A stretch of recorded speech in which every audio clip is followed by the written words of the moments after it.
Hello everyone and welcome back to Shelter 2, and we are here with Fordham and her kittens, and thus far things have been going pretty well. Where is the food though is my question. Oh, it looks like, okay, I'm gonna head this way and we'll make our way toward that tree. Is that hares in the grass? I don't think so. I think it's just some of the taller grass waving around.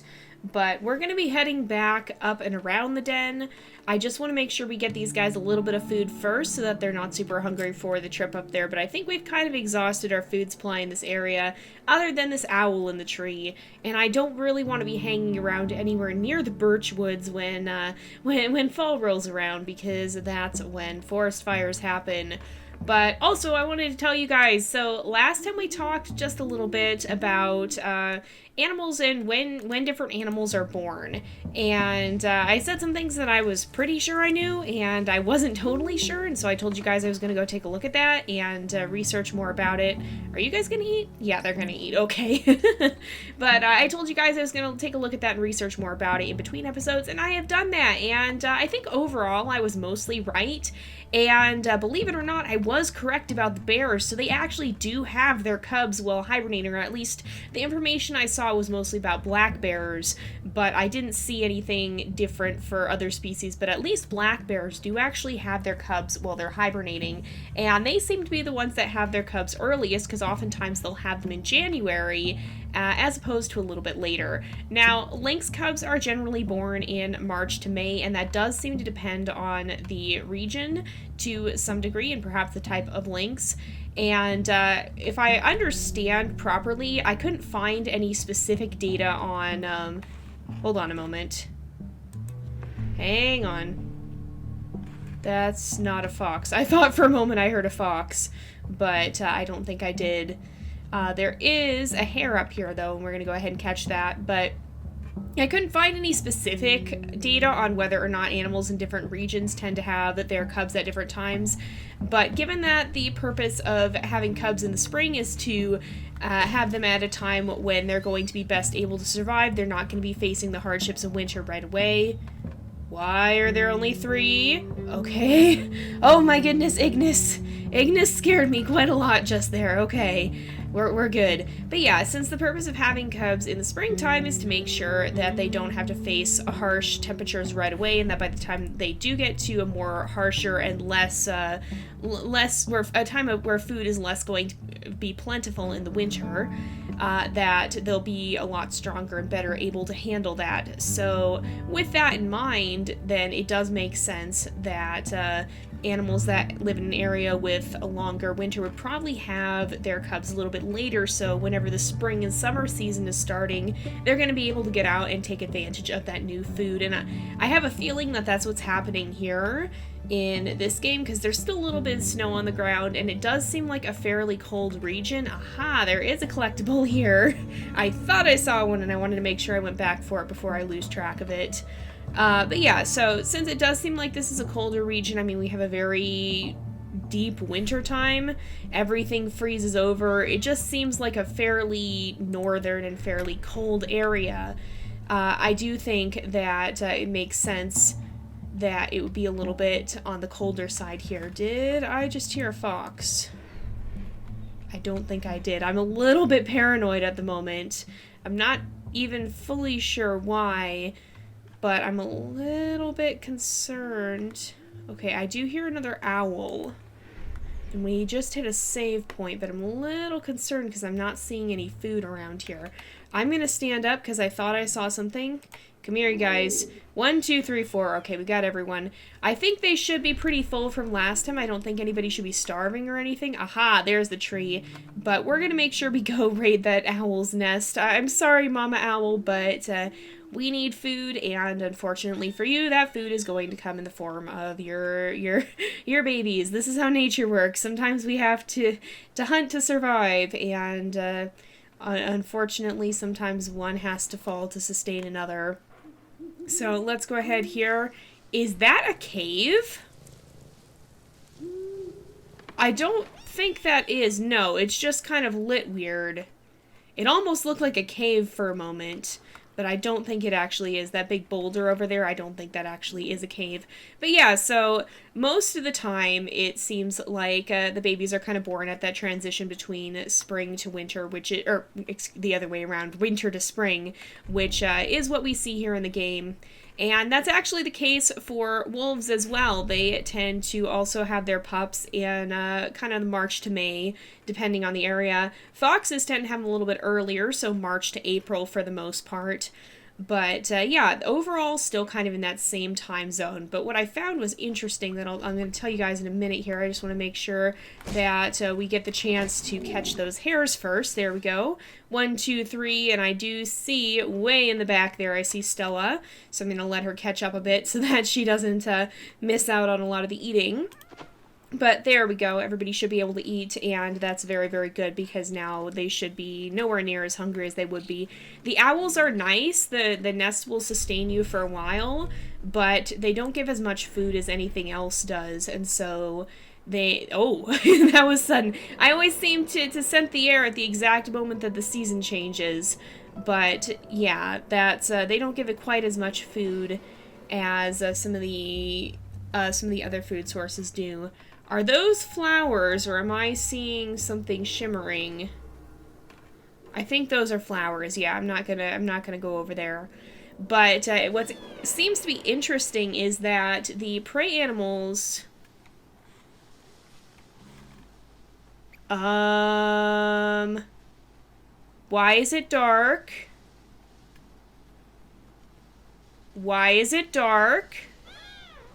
I think this might just be autumn, but I don't like it. I'm gonna keep walking in this direction. 1, 2, 3, 4. We're gonna head back toward the den. I'm very unnerved right now. I think that's the den right up there, isn't it? No, the den's over here. I'm a little bit turned around. I'm going to try and snag that hare up ahead, but it feels very dark all of a sudden, and I think it's probably just the fall being a slight bit darker as a whole, and eventually, I mean, it's going to rain soon, but nevertheless, that's a little bit spooky. I always worry when it gets dark, and again, I say this sometimes, but if I ever just go silent like that, oftentimes it means that I'm listening, so I was trying to see if something was happening. Thankfully, I don't think it is. Okay, we've got all 4 right here. I'm going to give this to you 2 this time, because not the last time, but the time before that, I gave it to the others. But yeah, so the prey animals seem to have their babies a little bit later on, and so deer fawns are usually born from April to June, and elk and moose calves are born from May to June. So they're a little bit later in the year than the predators seem to be, which is kind of interesting. I don't know exactly why that would be the case. Maybe it's so that they're not readily available right when the predators are going to be hunting for food for their new babies. I don't really know, but they do seem to be born a little bit later on. And there's also some significant differences between most predators and most prey animals right when they're born. So, for example, you'll notice that a lot of prey animals are able to just get up and go right from the get-go. It does not take them long to be up and moving about, whereas with predators, they're pretty small and pretty weak for the most part. It's going to take them a little while before they're able to move around a lot. A lot of the time they'll be staying in a den area or whatever for a fairly extended period of time. Oh, I hope we can catch 3 this time. Maybe. We got 1. We got 2. Okay, I'm not going to push it. I'm just going to go for 2 here. But again, the reason for that is going to be that the prey animals are going to be a lot more likely to be in danger. So a deer could be hunted right from the get-go, and if it's not strong enough to be able to move if it needs to, then yeah, it's not going to make it very long. Now, granted, for animals like deer or whatever, they do tend to hide quite a lot too, and in most cases a deer fawn would prefer to hide than to run away. That's going to serve it better, but if it has to run, it better be able to do so, otherwise it's going to be a sitting duck. So that's my theory on why that there's such a difference there, whereas usually with predators, there's not as much they're going to have to be running away from right off the bat. They can kind of be more content to be a bit more hidden away. Oh, that worked. I'm going to eat this. And I don't actually know who got that. It looks like that would be Petram and Umbra who got the hair there. I don't think that was quite who I intended to get it, but it worked out in the end anyway. It's okay, now it's raining. I'm gonna make my way back to the den area because I'm a little worried we might see the fog appear, although usually the fog appears before the rain, I think, so we're probably okay for now. But I kind of want to stick around in this area a little bit. I do see lots of prey at least, so we will have to head a little farther away to get to it though. But yeah, that's my theory at least, is that and the fact that usually when you see, like, when you have deer or whatever, they're going to have to be out grazing to get their food, whereas a predator's going to have to be hunting or whatever. And that's kind of just a little bit of a different way of getting food in the first place. Oh man, yeah, we got 3. Alright, where are my babies? Okay, they're coming. So we've got... I'm going to drop this here. I'm going to see... Okay, they went off that way. That's absolutely perfect. No, let me eat. Let me eat. There we go. I was going to say, this is the one time that it lined up perfectly. You'd better let me eat this time. But yeah, so that, or just because of the difference in how they tend to get their food, maybe that's going to make a difference as well. I don't know. I don't know the specifics of all of this, but that does seem to be a difference between predators and prey, where the babies of prey animals have to be ready to get up and run right away, and the predators are more likely to just be a little bit stationary. Maybe they'll live in a den for a while. So it's kind of interesting. I actually didn't know a lot about this. Like, I've heard a lot of things, but I hadn't necessarily gone to research any of these things, and so it was kind of interesting to get to do that. A lot of the time, that's one of the things I really enjoy about YouTube, because a lot of the time it'll bring up topics that I didn't realize were something that I knew a little bit about but didn't know a lot about, but that's actually a really interesting topic to research. So I enjoy it too, because it gives me the chance to learn about things I might not even think about learning about otherwise. Something that wouldn't necessarily just occur to me as a topic I would look up one day. If it comes up in a video, then I can go, oh, hey, this is something I don't actually know that much about. Maybe it's something I'd like to learn about, and then go look it up. So I enjoy learning alongside you guys, and I know I've learned a lot from running this channel just because of stuff like that. I'll end up looking things up that I didn't know, and it's really led me to research some of the questions that I never would have had otherwise. So that's been a lot of fun. But anyway, I kind of referenced that last time, and I wanted to make sure I followed up with that. I try not to say stuff that I'm not too sure about, that I'm not reasonably confident about in my videos, but when I do tread into that territory, I usually try and preface that this is not something I'm fully sure about, and then I usually do try and look it up so that I can make sure I'm giving you guys accurate information the next time. Oh, no, you don't. There we go, we got him. But here we go.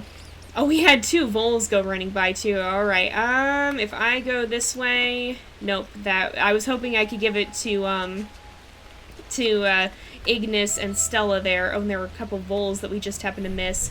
But unfortunately, no such luck. It's actually a little laggy because of the rain. I mean, you wouldn't think of Shelter 2 being a particularly graphically demanding game. It seems fairly simplistic. Like, it's very low resolution, the models are all low poly, the textures are detailed, but they're not like super realistic, they're stylized and simplified, but it does have a pretty high graphical toll, honestly. It's a little bit more graphics heavy than I would have expected, and I do run into lag sometimes, so sometimes that's kind of unavoidable, unfortunately, but overall it doesn't seem to be too terrible. We're gonna head back up this way. Is it No, it's not snowing. I was gonna say, I didn't think it had already changed to snow, but the rain at least is stopping here. So hopefully the sky will clear a bit more and I can stop freaking out every 10 seconds thinking that it's dark and something's about to happen. If you're wondering too, if you have the Mountains DLC, these birch woods over here, that's where the forest fires happen, and so you generally want to avoid them until after the rain. I've never seen a fire occur after the rain stops, so, like, I'm not too scared about heading in their direction right now, but we do want to be kind of cautious in the fall here, because that's when a lot of the fires will start. So there we go, we'll let everybody eat. I like when we can catch 2 at once and feed everybody.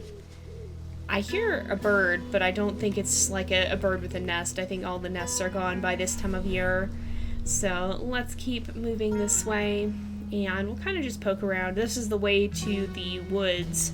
Over there is the tundra, and behind us over there is the mountains.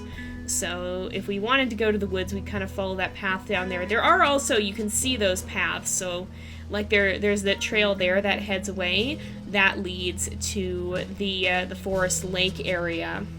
And so if you're looking around and you run across one of those trails, it usually does lead somewhere like that one. Then up here leads back to the den. So I think that was a clever touch because it's subtle, but at the same time it gives you a good direction. So good job to the devs with that one. That was a really helpful without like hand-holding all the way through and saying, here, now go over here. It's a nice way of kind of giving you a good indication of the way you should go without, or the ways you can go without just telling you, oh, this is what you'll find here. It kind of just inspires you to lead in that direction, and I think that's good game design, in my opinion, where it's not necessarily telling you what to do, but it's kind of hinting at what you can.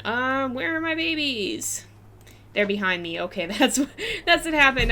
Every time they disappear, they always seem to show up behind me, and it still scares me a little bit. I definitely do end up quite worried a lot of the time, but overall, they usually are okay. It's not usually a problem. So let's head up here. I'm going to try and catch some of these hares as well. Okay, I kind of went the wrong way. I'm going to try and correct that. All right, one more. And I'm going to leave that other one be.